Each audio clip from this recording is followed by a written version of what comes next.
Olá, o Direito Sem Fronteiras está no ar. No programa de hoje, vamos falar sobre o relatório que a Comissão Interamericana de Direitos Humanos fez depois de uma visita ao Brasil. O documento faz duras críticas ao país. Veja na reportagem.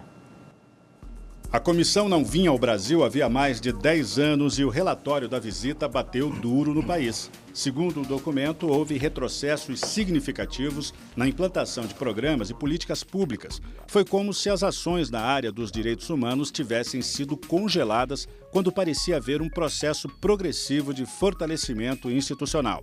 Para a comissão, são urgentes o respeito aos direitos dos povos indígenas, quilombolas, trabalhadores do campo e da população de rua. O relatório também critica a situação da população carcerária, pede respeito aos direitos da comunidade transexual e LGBT e aos defensores dos direitos humanos, dos imigrantes, além da garantia da liberdade de expressão. Um relatório bastante denso. Para debater o assunto, nós convidamos Eneade Stutzi Almeida, doutora em Direito, e o mestre em Direitos Humanos, Daniel Albuquerque. Agradecemos a presença dos dois aqui em nosso programa. O relatório é bastante denso, né? Ele vai desde população carcerária até as minorias, indígenas. Como é que a gente... Quilombolas. Que nota será que a Comissão Interamericana deu ao Brasil? A senhora leu o relatório. Que nota que nós poderemos nos dar diante disso? Bastante baixa. É mesmo, é? Porque, na verdade, toda essa temática de direitos humanos, ela tem sido muito depreciada, tanto na sociedade brasileira quanto pelas autoridades. E, nos últimos anos, tem havido uma pressão popular da opinião pública, né? No sentido de desqualificar toda e qualquer ação de direitos humanos. E acredito que isso acabe influenciando algumas autoridades e talvez até, infelizmente, alguns julgamentos no sentido de não privilegiar ou pelo menos não dar a devida atenção aos direitos humanos que eles deveriam merecer. E, inclusive, que o Brasil se comprometeu a defender já desde quando assinou a Convenção Americana. Então, essa temática dos direitos humanos ela é muito confundida com direitos de pessoas que infringem a legislação. Tradicionalmente, existe essa máxima popular que é direito dos bandidos, quando, na verdade, é a própria proteção de todo e qualquer ser humano integrante daquele país, no caso, de todos os brasileiros. Por que o Brasil aparentemente congelou esse processo evolutivo na garantia desses direitos humanos? Os direitos humanos são um campo de disputa nesses últimos tempos. Então, a gente tem aqui um lado mais progressista e um lado menos progressista, para dizer menos progressista. Houve, então, esse congelamento no sentido de que as instituições jurídicas, as instituições políticas, elas estão desacreditadas, elas estão defasadas. A estrutura, toda essa estrutura de degradação do Brasil, quando a gente fala de racismo, quando a gente fala de discriminação, aumentou tanto que o Brasil acabou, quando a gente fala de um andar democrático, a gente parou no andar democrático e está dando passos para trás nesse andar democrático. Direitos humanos e democracia, eles andam juntos, né? São conceitos quase que umbilicais. Quando a gente avança a democracia, a gente avança direitos humanos. Se a gente está estagnado ou retroagindo, direitos humanos vão junto. Nós tivemos o aniversário da Constituição, 30 anos. De 88 para cá, o Brasil melhorou ou piorou em termos de direitos humanos? Melhorou bastante, num primeiro momento, até porque é importante lembrar que naquele momento, 30 anos atrás, em 1988, havia no ar uma esperança muito grande da sociedade brasileira, dos próprios constituintes. Houve uma participação muito grande da sociedade brasileira para a confecção da Constituição, ideias surgiram de todos os lugares e havia uma esperança de sair de um estado de exceção e construir um país de liberdade. Eu costumo chamar a nossa Constituição de 88 de Cartas dos Sonhos do Povo Brasileiro. Sonhos. Sonhos. Alguns foram realizados? E alguns começaram a ser realizados, alguns foram melhorados com o tempo, mas outros tantos se tornaram alguns pesadelos. Pesadelos? Pesadelos. Por exemplo? Por exemplo, nessa esfera dos direitos humanos, um campo específico que é a dos indígenas, nós vimos, num primeiro momento, todo um empenho das autoridades públicas em demarcação de terras indígenas. Nós tivemos, ao longo do tempo, algumas decisões importantes do próprio Poder Judiciário, como foi o caso do território da reserva Raposa Terra do Sol, mas, por outro lado, em termos de demarcação de terras indígenas, nos últimos anos nós praticamente retroagimos. Há uma ameaça sobre essa reserva. E ainda há essa conversa, né? Não existe nenhuma proposta formalmente apresentada, mas existem, vamos dizer, promessas ou ameaças no ar para desfazer o pouco que foi feito, tanto em relação aos indígenas quanto a outra minoria vulnerável, que são os quilombolas, também protegidos pela nossa Constituição, pelos sonhos do povo brasileiro, quanto pela Convenção Americana. A desigualdade no país, na sua opinião, ela é um fator determinante para esse congelamento da evolução dos direitos humanos no país? Em absoluto. A desigualdade ela é estrutural no Brasil. Nós iniciamos lá na colonização, escravatura, e esse pensamento colonial não acabou. Nós continuamos um pensamento colonial até hoje. E nisso foram formando as minorias afrodescendentes, pessoas de rua, indígena. Isso tudo faz com que, aliado ao passo anterior democrático, esse andar para trás, faz com que nós tenhamos um comportamento sobre direitos humanos muito, muito difícil, no sentido de que a Constituição, como foi bem dito, ela traz todo um aparato de direitos humanos, começando com o fato de que os direitos individuais e sociais vêm no começo da instituição, da Constituição. Não vêm deveres, vêm direitos. E muitos dos direitos são cópias ipsis literis da Carta da ONU, por exemplo. Então, essa falha estrutural que a gente tem e essa Carta dos Sonhos que a gente tem, há uma colisão muito grande.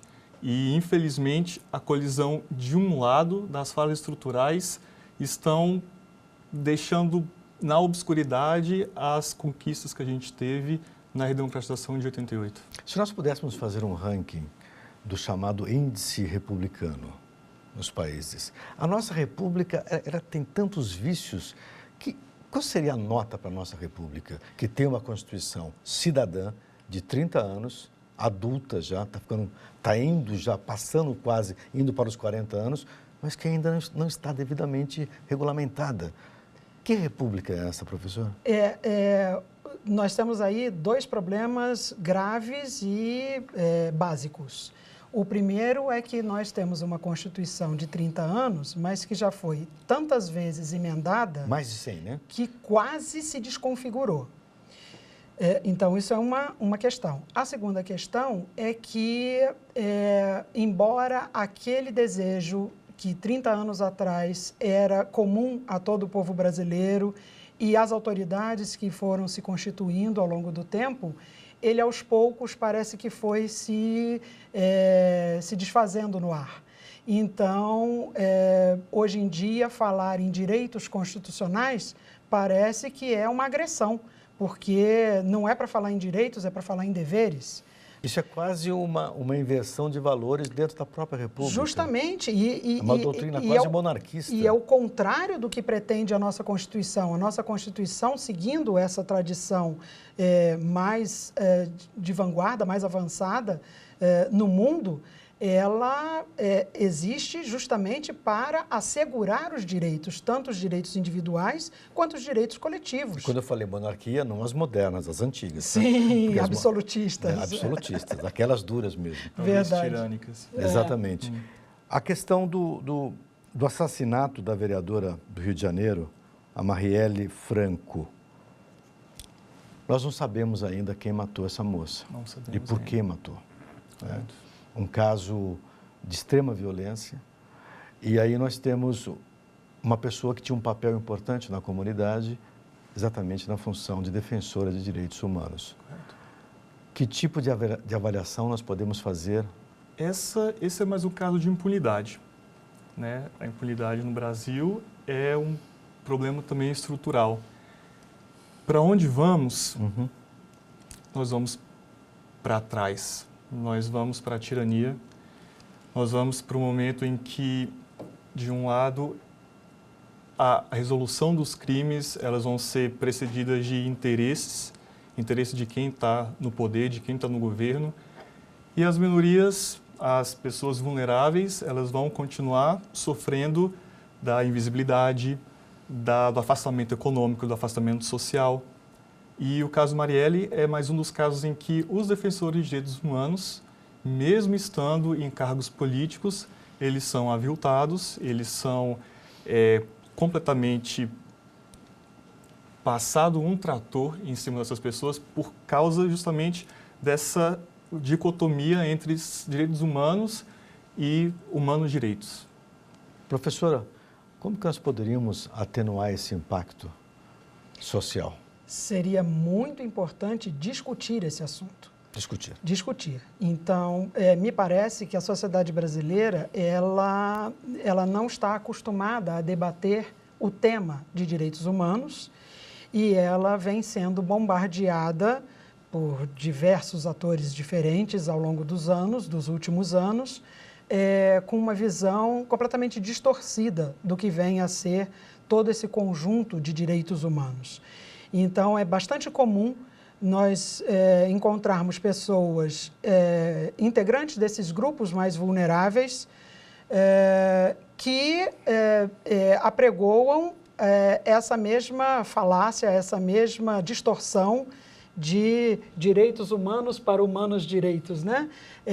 O que é uma bobagem, para dizer o mínimo, porque todo o conjunto de medidas, de garantias, de direitos mesmo assegurados, tanto na nossa Constituição, quanto em diversas leis e tratados internacionais também, eles afirmam a possibilidade dessas pessoas, desses grupos que não têm rede de apoio, porque não tem patrimônio, porque não tem uma colocação social privilegiada, enfim, uma série de outras condições que determinados grupos minoritários possuem. Então, essas pessoas ficam à mercê do momento, à mercê daquela situação vulnerável.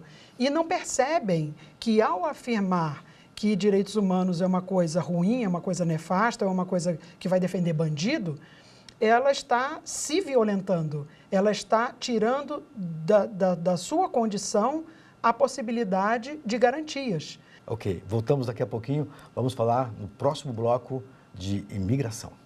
Voltamos já.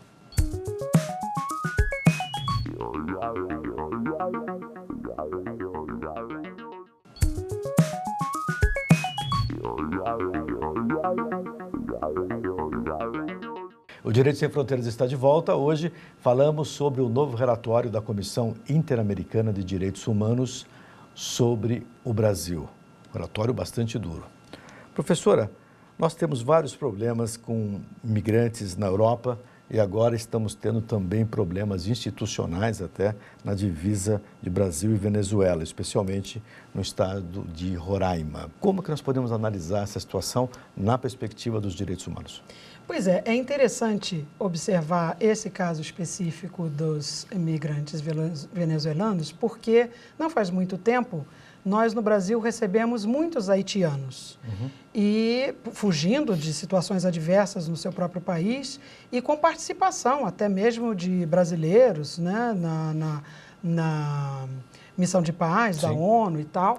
E não houve nenhuma complicação institucional a partir dessas levas de haitianos vindo para o Brasil. Inclusive, eu só queria reforçar o seu argumento, alguns estados abriram as portas para ajudar exatamente esse fluxo migratório que chegava Naquela região mesmo. Exatamente. Muita gente chegou por ali. Exatamente.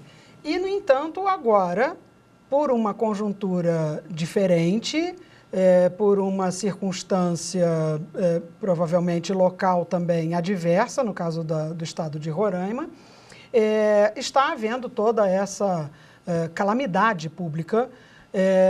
Me parece que as políticas públicas não tiveram uma continuidade no caso dos auxílio aos refugiados e aos migrantes.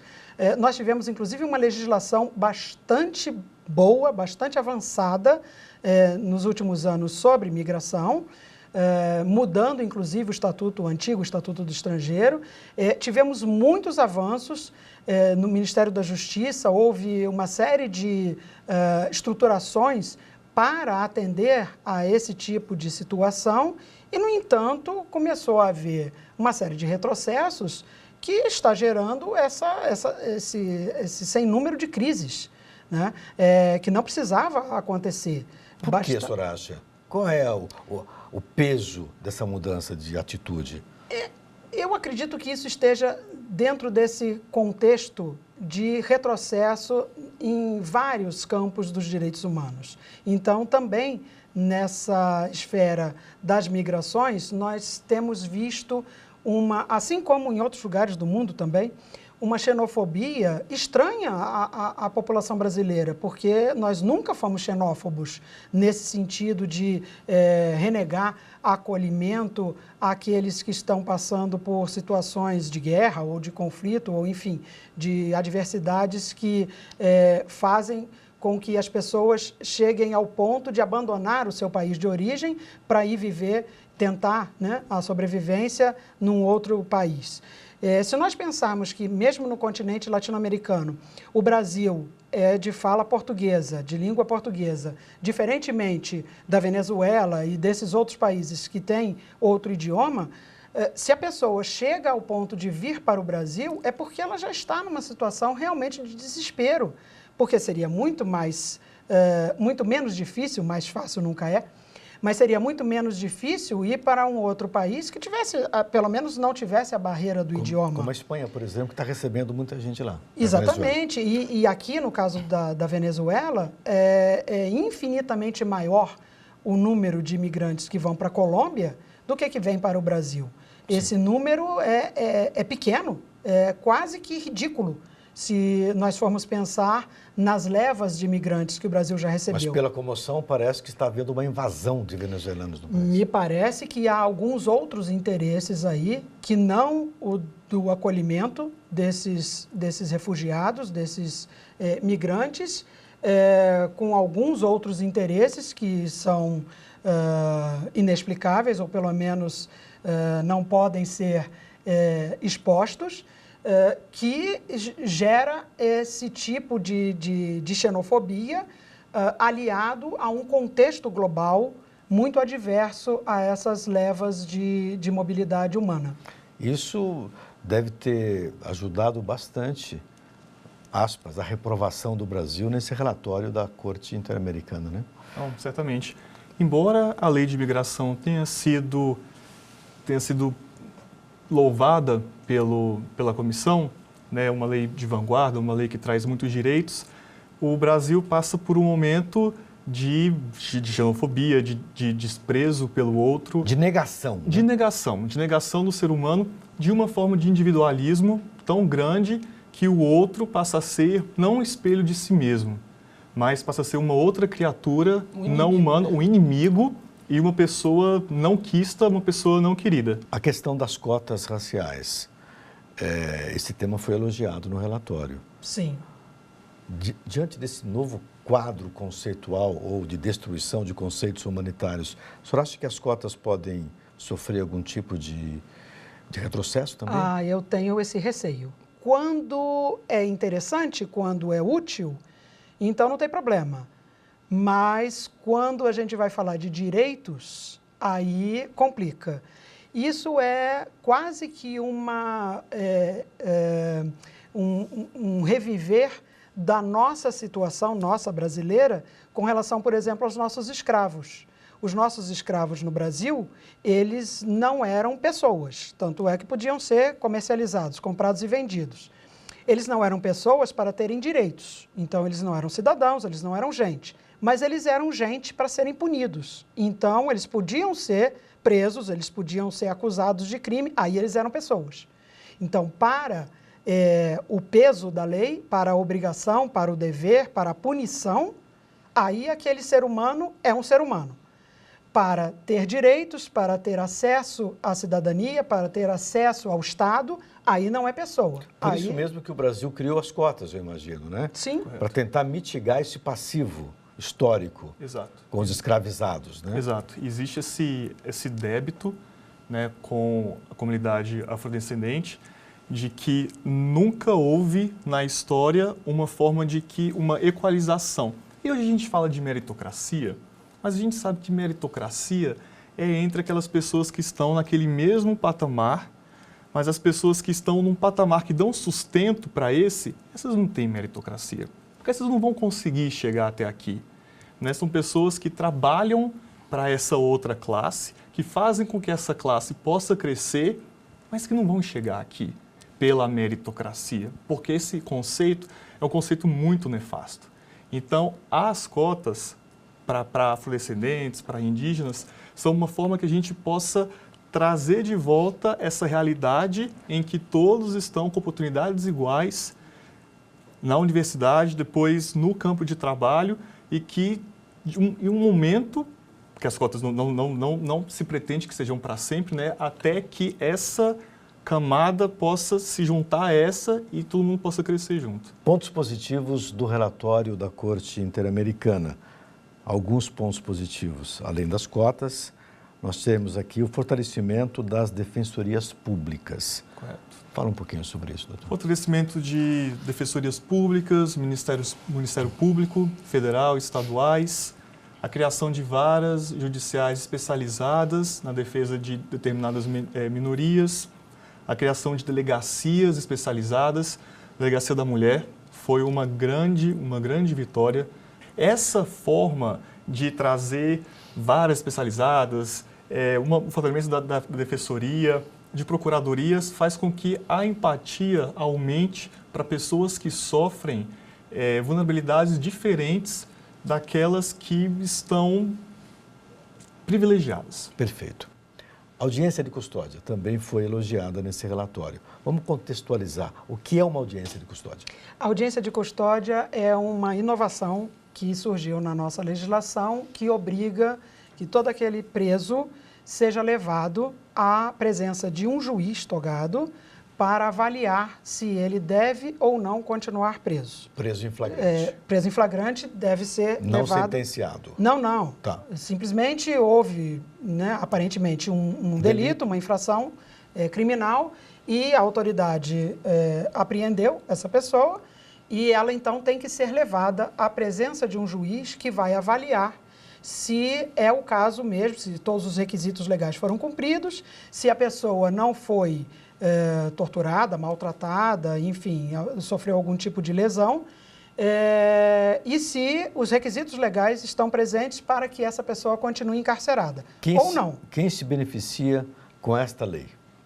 Acredito que a sociedade inteira, porque não é de meu interesse, eu que nunca estive numa situação dessas, mas não é de meu interesse que qualquer ser humano, qualquer brasileiro, seja injustamente encarcerado, simplesmente porque ele parece suspeito, porque ele parece bandido, porque parece que ele descumpriu a lei. Se não descumpriu agora, é porque eu cheguei antes, mas ele ia descumprir daqui a 10 minutos. E também tem a questão do flagrante forjado. Exatamente. No algumas estado situações, frágil. Sim, e algumas situações de muita ausência do Estado, como é o caso, por exemplo, de muitas das comunidades faveladas do Rio de Janeiro, só para citar um exemplo. Pois não. Existem algumas confusões entre autoridades públicas e verdadeiros bandidos. As milícias estão aí para provar essa situação. Então, numa situação dessa, alguém que simplesmente não atende aos interesses desses milicianos ou dessas pretensas autoridades, agentes públicos, muitas vezes são agentes públicos, mas agem como verdadeiros bandidos.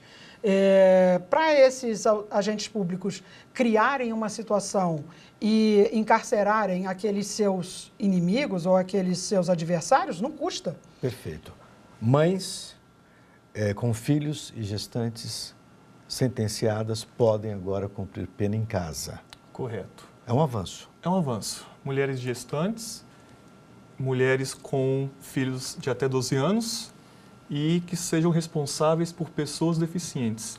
Interessante que não por filhos deficientes, não por menores deficientes, mas por pessoas deficientes.